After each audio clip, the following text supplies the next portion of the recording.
Welcome to another episode of GlideChat. My name is Mike Lombardo. Sitting with me is Vinny Taggio, Service Delivery Director / Senior ServiceNow Architect. What's up, Vinny? How we doing? Not too bad. How's life treating you?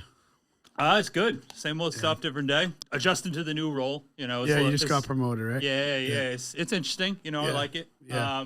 It kind of feels, similar to everything it was before, but So you've been at GlideFast almost 5 years. Yeah, we got 5 in October. Crazy. 5 in October. Wow. We're probably like a month out from when I talked to Andrina for the first time. I think it was one of her first hires too. You know what I was thinking about was that DC trip. That wasn't the same trip that wasn't the first trip. Oh, that was the first time I met you.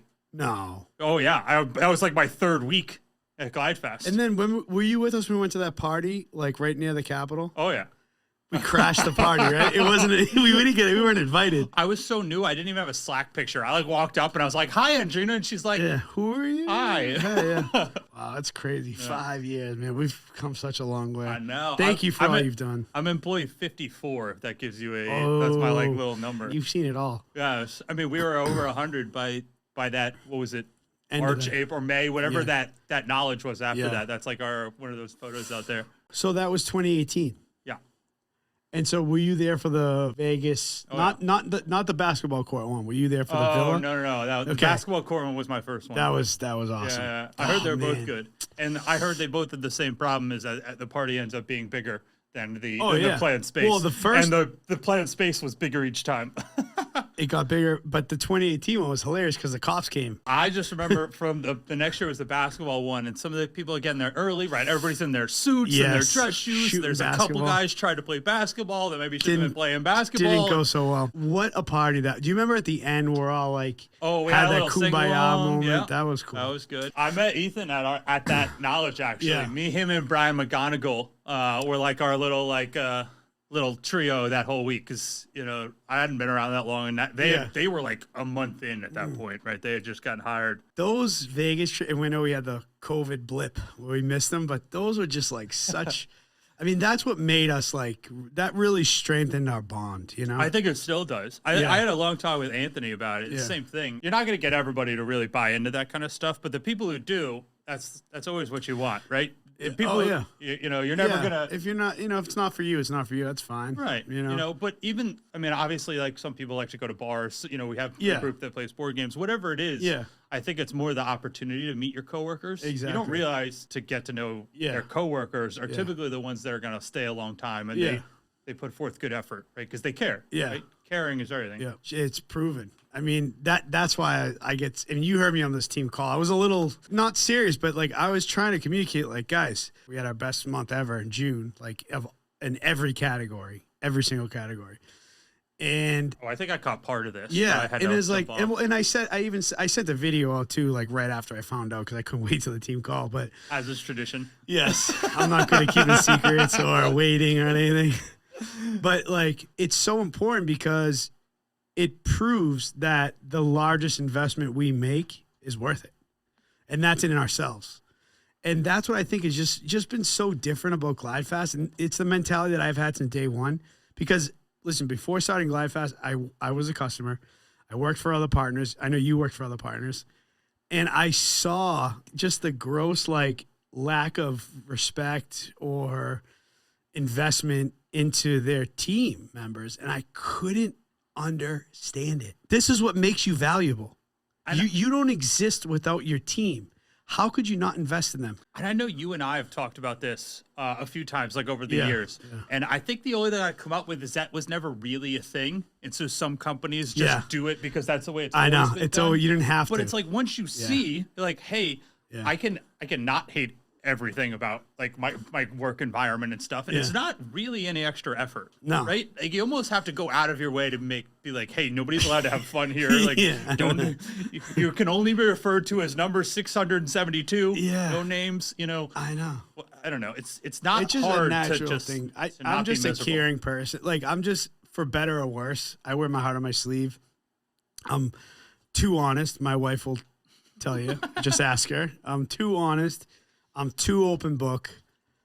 It probably opens me up for some negativity, but I think that's who I am. Well, and I think the environment helps Right. So, there's always the like people might want to leave for more money or whatever. Yeah. But I think when you create an environment people don't hate being in, right? Yeah. It would cost someone a lot more money to pull me away from this than if I didn't enjoy being here, right? I don't want to throw any bankers under the bus, but like they have a mental persona of a banker, right? Rigid and stiff. Right. That's not how I am as a person. Like I move, I talk too loud.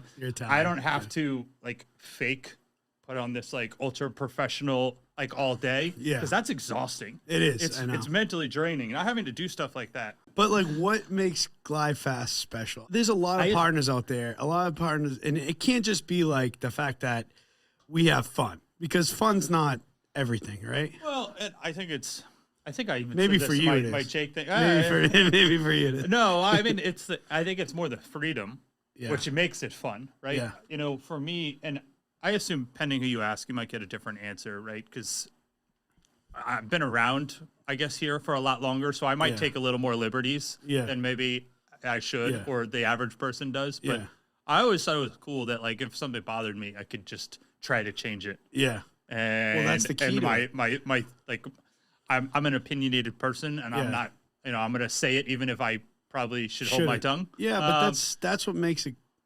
Well, but you listen, right? Even if you blow me, you're like, no, we're not doing that, right? You were whoever. I've said that a couple times. But you or whoever, like, whoever I say it to is at least going to hear me out, even if they don't think it's a good idea. That's the key. Like, if we ever stop doing that, we lose. Well, if like, something sucks, we're not just tied to it because that's what we have. We don't just like I'm not keep afraid. a thing because we had a thing, I'm not afraid to just rip it out and replace it. Sometimes we get the wrong leaders, and there's been times we've had the wrong leader, and it hurts. You got to reinvent yourself. I mean, ask Blockbuster. When's the last time you've been there?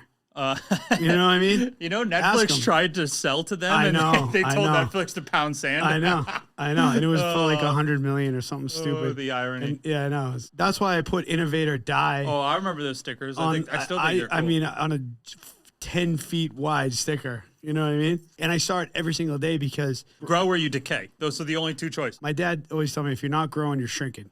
No. And I think I took that a little too, because it's just like I'm still addicted to like I just want to build, competitive, and it's fun to succeeding, like doing a thing and doing it well is just so fun. Yeah, in and of itself, enjoyable. And I love helping people. Like I love seeing like what we're doing with the Year Up, and I love the Joe and Druzy Foundation, and like I want to get more personally involved in those organizations. Like it's writing a check. Like I said it to Joe and Jen's the CEO, Joe's wife, and I said to Joe and Jen, like, it takes nothing to write a check. Like the real work is going out there, visiting cancer patients, actually, I have doing it.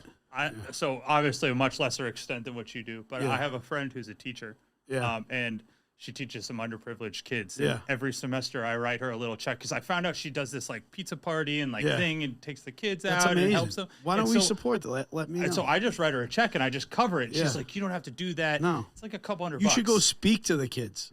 That's what she's saying. Yeah, you should definitely go, dude. Well, and that's what she's like, you don't have to do this. I'm like, you don't understand. Like writing a check, it takes no effort, right? I'm not doing any of the work. You're doing all the work. I know. But you need the money too. Money makes I things agree. happen. No, they're both useful. But I don't know. I just think it's interesting how you kind of, depending which side you're on, you could always feel like you could do more. That makes sense. Should we talk about ServiceNow? Sure. I'm going to just follow your lead and talk about whatever you propose. What's your favorite part of the platform? I was like, to this day, I'm still kind of an integrations guy. So that's always what I enjoy the most. I thought you a platform more of. You kind of go hand in hand. You've dabbled in everything. They go hand in hand. I think they're kind of the most fun to do. Yeah. Because a lot of times it's making the platform. It makes its reach even further. Extended the reach. Yeah. And then you got some of my nerd habits, like where you get to write a little more code. You hit some APIs. That kind of stuff's cool. But developing your APIs in ServiceNow to do stuff, all that stuff, I don't know, is interesting because it involves things that aren't so rigid. The process side of it's interesting too. Like there's a debatably correct way to have an incident process, but communicating data back and forth, it depends on what you're doing with it. That's right. So it makes it interesting. And how has Integration Hub changed the game? It makes it easier for us, like as a partner, right? We don't always stay on with a client, right? Yeah. So I can go in and I build this stuff in in Integration Hub, and then they have it where they can reuse it. Not this, they could always do that, but it's a little more obvious for them. Like, you know, if you're not as familiar with the platform, like the blocks, the building blocks kind of make it feel like they're more apparent. You don't have to know as much. You don't have to look at the code or anything, you know. So I think it's helped a lot there. It's just so many spokes in Integration Hub that I couldn't even tell you about all of them. So I imagine there's a bunch of extra stuff that they get out of it. But do you ever think it'll be truly, like, do you ever think they're not going to need a partner, customers? No. Why? And the thing that you're never going to be able to really replace is you need to have the intermediate between the platform and the customer, right? And the business, right? The business, the translation from business to actual solution is always going to be the hard part, right? You know, if I tell someone, if I come up with a solution, I could find someone who probably doesn't know ServiceNow, who's just technical. If they spend, you know, it'll probably take them longer, obviously, but anyone who's smart could take enough time. If you tell them exactly what they have to do, they can do it, right? But how do you know how to make that? I didn't even know the question. Right. So the question is the customers don't even know the question. I think the normal process is you start with a solution and you work back to the actual question, and then you go forward and figure out what the right answer is. And I remember this, I had this one big customer, early GlideFast days when I was still consulting. They were a really big customer, and they were like, we don't care what we're doing today. We want to throw that out. We want to start the right way using ServiceNow. And I'm like, it took us a long time just to convince them, guys, we need to understand what you're doing today so we can, to your point, work backwards and then create the solution. You can't just say, okay, here's how you're going to do a change moving forward. Like, how do you do it today? Who are the players? What are the changes you're doing? How What's big is your company even, right? Like, who's involved, right? I always find the interesting situation, and sometimes we'll get a lot of pushback, right? I think sometimes it's lost that I'm always going to try to get you the best solution. Yeah, that's right. I have no agenda. Yeah, but like if I have an agenda, it's normal I like consultants to be though. right. You know, normal consultants do. This is what I always say. Like, I try to cover these things when I'm like literally in introductions. I try to communicate. I know what I'm doing. I'm certified. I've been doing this for a long time. You can trust me. I'm not here to replace your jobs. Like, I'm not here to attack you. I'm on your team. And then 3, I'm trying to provide you the best solution. I'm not trying to say, no, I don't want to do that. If I'm pushing back on you, it's because it's for your betterment. Like, ServiceNow, there's 10 different ways, maybe five different ways to do any one thing. Somebody wants a field required or read only. There's 5 different ways to do that, but there's one best way. Yep.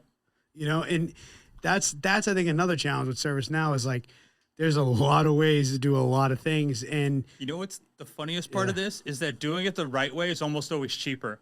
Yeah. Like, it's like, if you hear me out, like, I'm trying to take your 100 hours and take it 60, and then you have 40 that you could do something else. You're trying to over-engineer this, Mr. Customer, Mrs. Customer. Let me save you money, Listen please. to me. Listen to what we're saying. But, you know, it's hard because it takes a lot of creativity, and I think that's what makes us special. You know, it's like, because you can't just be a developer in this world. Like, into the ServiceNow world. I tell everyone we hire, like, we're not developers. Yeah, we're hybrid. Right? Like, you can't just be somebody who sits in a basement and codes. No. Like, that doesn't work. No, it doesn't work. To be able to communicate with a customer, understand their challenges, and like emotionally, this is very emotional for a lot of people because their job's on the line.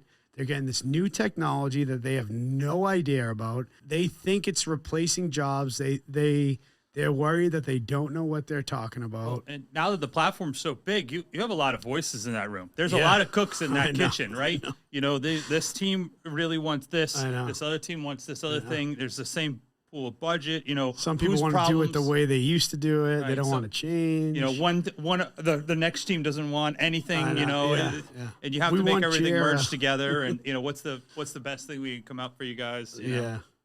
But it's fun, though. I mean, I don't know if there'll ever be a market like this ever again, you know, digitally transforming. Oh, there definitely will. You think so? For sure.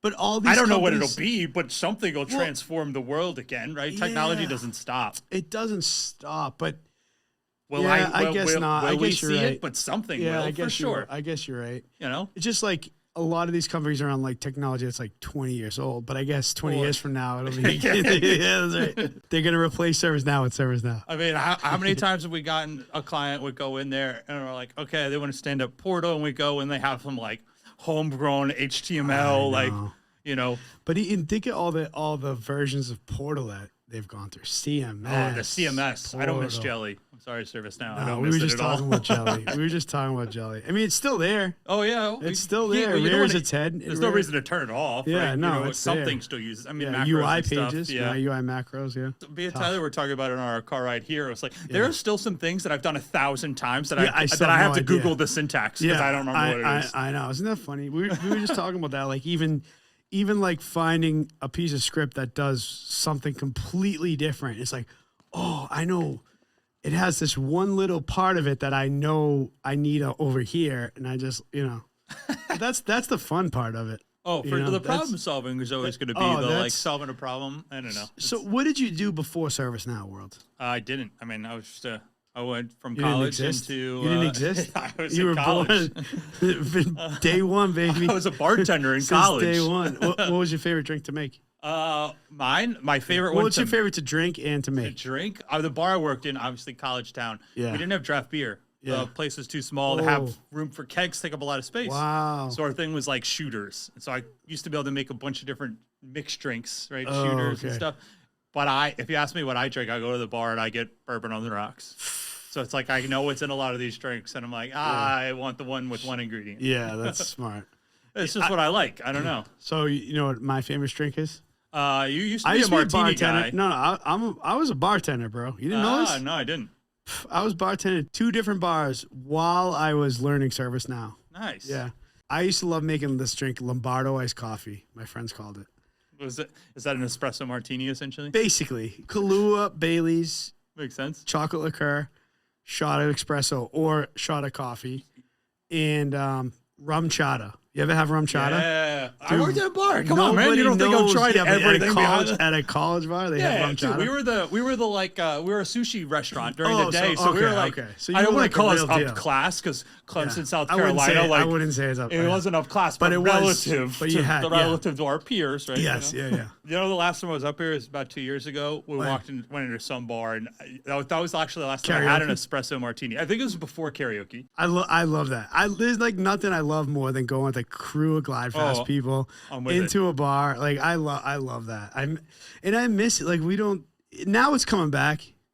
Just COVID. We just had those 2 years where it's like nobody could do anything. Ruined it. It was ruined. Even if we hadn't seen each other, all the bars were closed. So terrible. It's good to be back. It's good to be back. We're back. Like it's almost like it never happened, kind of. I've gone on more trips and seen more coworkers in the last year than I saw in the last 2.5 years before that altogether. Do you see anybody wearing a mask anymore?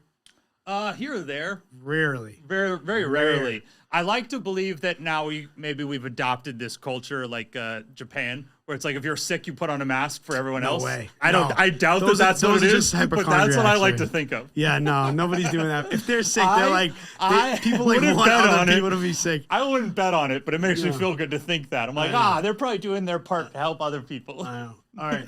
I got a last question for you. Where do you see yourself in 5 years? I don't know.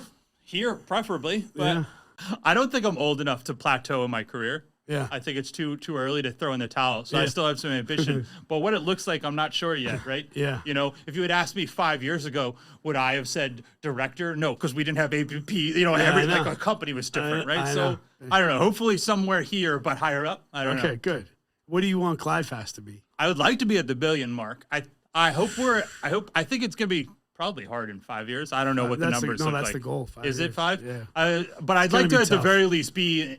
I'd like to be within striking distance. Is what I would look at. You know what I mean? That's how I feel too. You know, like I think if you set a goal that you thought like, you know, if you didn't say it was hard, I would have said then we should pick a different goal, right? Yeah. You know, I don't want my goal for exercise to be to walk to the kitchen and get a drink. Right? That doesn't count. Do you think do you think we should be a ServiceNow only? I would say that anyone who speaks in absolutes doesn't know what they're talking about.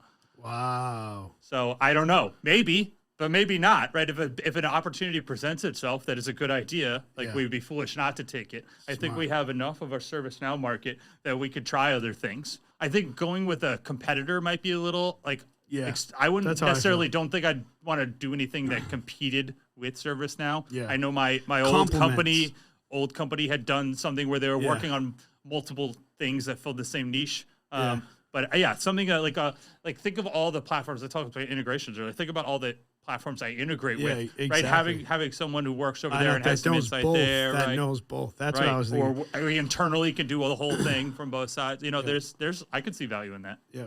Is your old company still around? I think so. I don't know. I don't. Everyone I communicate with is not there anymore. Let's look. One last question. Give some advice. Can you give some advice to somebody maybe starting out in the ServiceNow journey? Yeah, no one cares about your career as much as you. So you're going to get out whatever you put in, right? Yeah. Same thing I tell clients when I'm doing an integration, right? Yeah. You send me garbage data, you're going to get garbage back, right? Garbage in, garbage out. Yeah. All you have to do is try, right? That's effort. It's not easy. Tell them. The hard part is, staying on it, staying disciplined. It's hard, realistically, that's it, right? It's hard, but it pays off. It does pay. People, what's the saying? If people help those who help themselves, right? If you drive by and someone's sitting on the side of the road and they're stuck, most people are probably going to drive by. But if you drive by and you see a guy trying to push his car out of the ditch, you're a lot more inclined to go give that guy a hand. Yeah, exactly. He's trying to push. He needs a hand, right? I'm not going to just. That's a good one. All right, Vinny, thanks for joining me on an episode of GlideChat. Always a pleasure, Mike. Let's go.